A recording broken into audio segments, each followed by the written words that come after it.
E a suon di chiai, l'urlo d'energia vitale dei karateka che si è svolta a Pala Invent di Jesolo la 31esima edizione della Venice Cup della Karate Youth League. 3.100 atleti da 54 paesi di tutto il mondo, un evento internazionale nato 30 anni fa da una pazza idea. Con la mia associazione un'idea pazza, quella di organizzare un evento internazionale che potesse contribuire all'entrata del karate alle Olimpiadi. Nacque così il progetto Karate 2000 e ogni anno noi abbiamo organizzato un evento internazionale che poi un po' alla volta è cresciuto. E presto il primo campionato del mondo giovanile. Evento mai organizzato nella nostra nazione.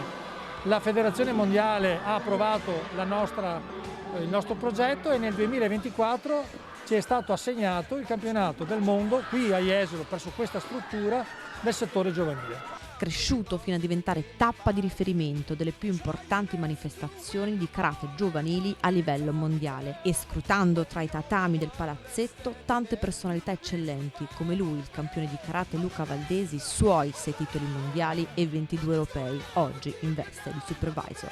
Alla domanda perché un ragazzo dovrebbe avvicinarsi a fare karate ci sono tantissime risposte.